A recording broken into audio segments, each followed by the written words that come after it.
Welcome back to a brand new episode of Daily Dose of Hip Hop. I'm in a new location I had to move out of my studio for a second, so if the sound quality is not as good, I do apologize. But I want to start today's video off with a happy birthday to Scrim of the Suicide Boys, who turned 30. And if you can, I highly recommend reading the caption by Ruby to his soulmate, as it is full of the feels. So pause it if you need be.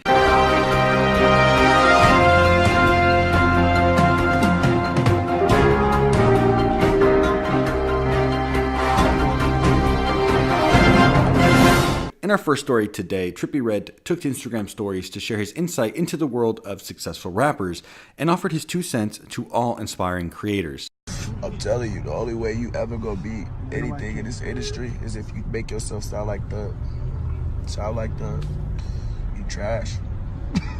You don't sound like just sound like What I'm most interested in knowing is, do you agree with the opinion, and it's my opinion as well, that Young Thug is grossly underrated by mainstream media? It seems Young Thug has paved a way for so many new artists to express their talents. We have country rap, which, undisputedly he started.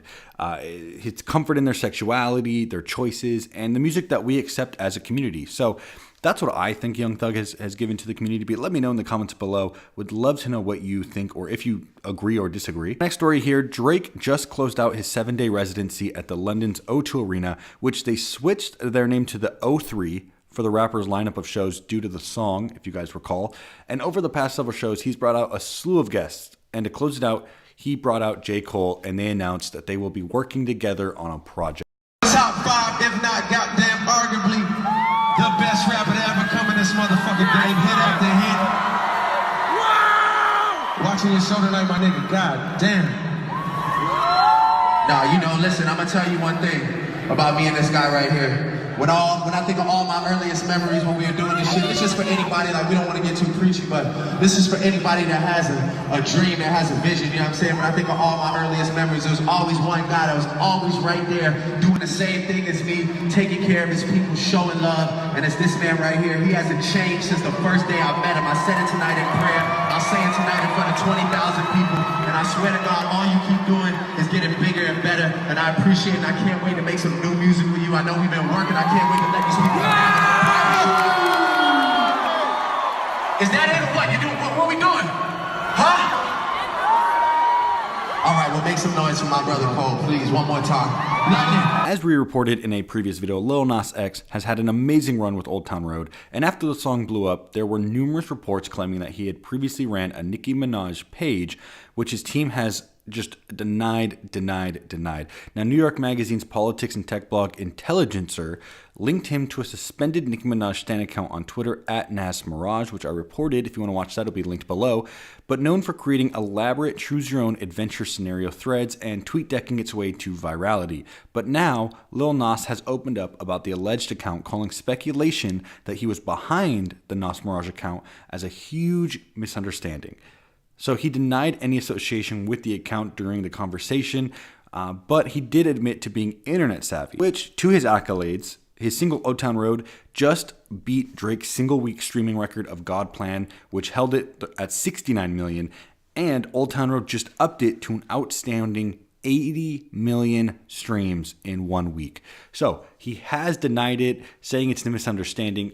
He hasn't really come out and said that he didn't own it, if we're being completely honest. He just keeps kind of side shuffling around it while his team denies it. So could he be behind an account that had bashed X, that was a gay stan account? 100%. Is it true? We don't know. Huge congratulations to Famous Dex. He announced today on his Instagram that he is 100% officially drug-free. I just want to thank God. I don't do Zans, the lean. It's over with, you know what I'm saying? God is good, God is great. I just want to thank God for everything. I want to thank my supporters. I want to thank everybody supporting me, everybody that know, you know what I'm saying? God is so good. I'm relaxed, I'm chilling, you know what I'm saying? Like, I'm good. God is good, man, you know? He's good. He's great. He's great.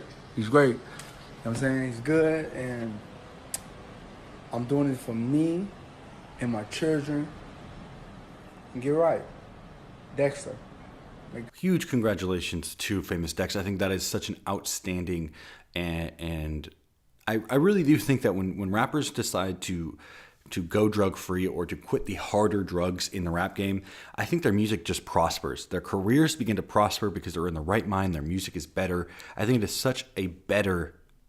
We're about to see a great artist with Famous Dex. You think of major feuds within the female rap game, you likely think to Cardi B, Nicki Minaj. They had their time in the spotlight, but two younger underground rap foes have rehashed their differences and are back at each other's throats. So Asian Doll and Rico Nasty have a wild history. They've duked it out last year in the streets. Here's that video. Recording this up, bro. Come on. Bro, mama, whoop this hoe. Beat this. Just beat this bitch Rico up. I know what's your nigga. Fuck you talking about, bitch? Beat the fuck out of this bitch Rico. Bro, this hoe cannot fight. Beat the shit out of. You got the video? No, you weren't recording it. This bitch thought it was a joke. Yeah, bitch, I beat the fuck out of that. This bitch thought she was hard. Caught this bitch lacking. Hey, I hit this bitch 2 times, she fell. Her nigga pushed me. My brother beat his ass. I beat the fuck out of her. I beat the fuck. Can't even feel my fingers.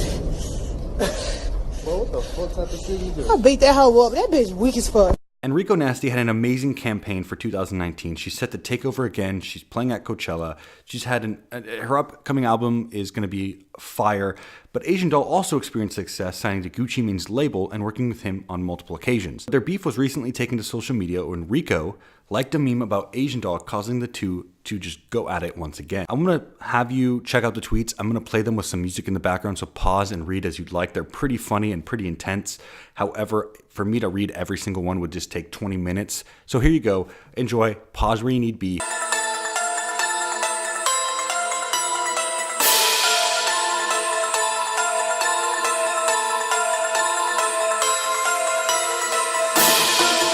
Word around town is that Lil Uzi Vert is a perfectionist.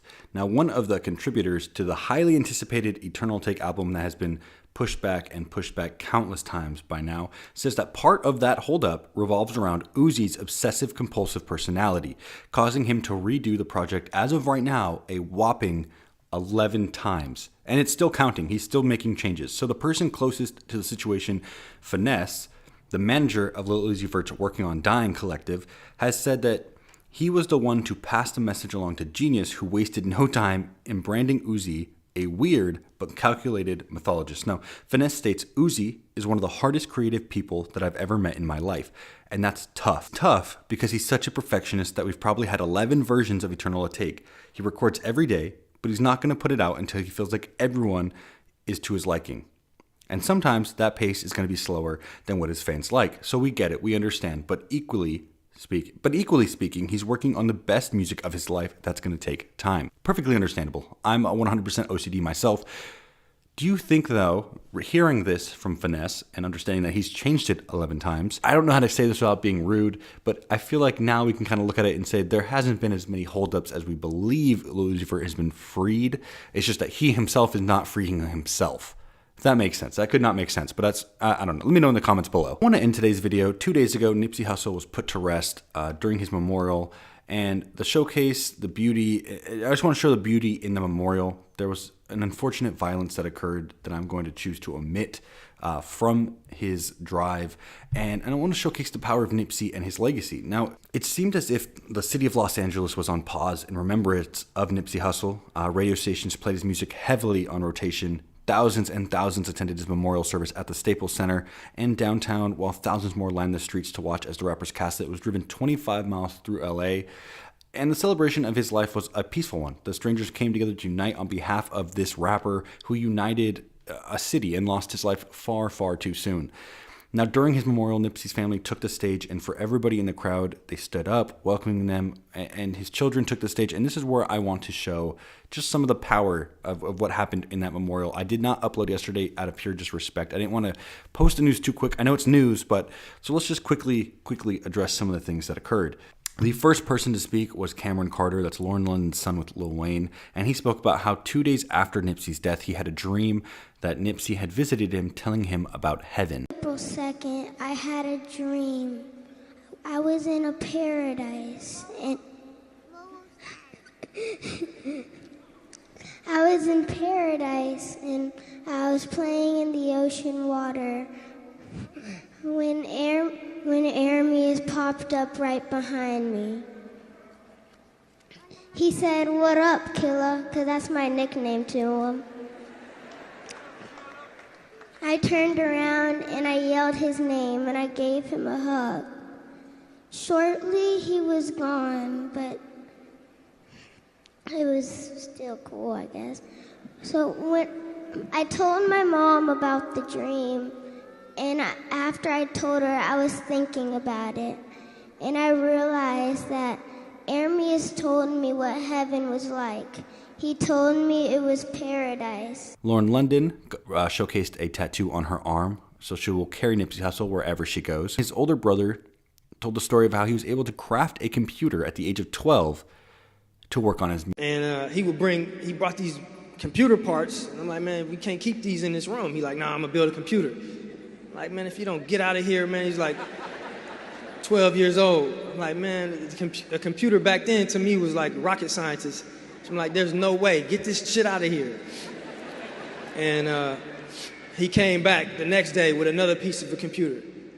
Came back, it took him about a week, maybe 2 weeks, and we just had all computer parts, loose parts on the floor.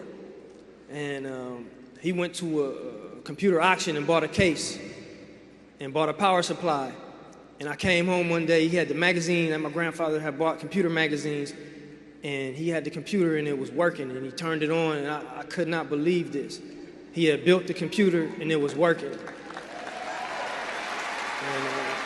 I will click a link in the bio that shows all of the higher and powerful moments in that memorial. I highly recommend it. It's clear that there's a love for Nipsey that will remain very strong, and I hope it becomes a movement and not just a moment.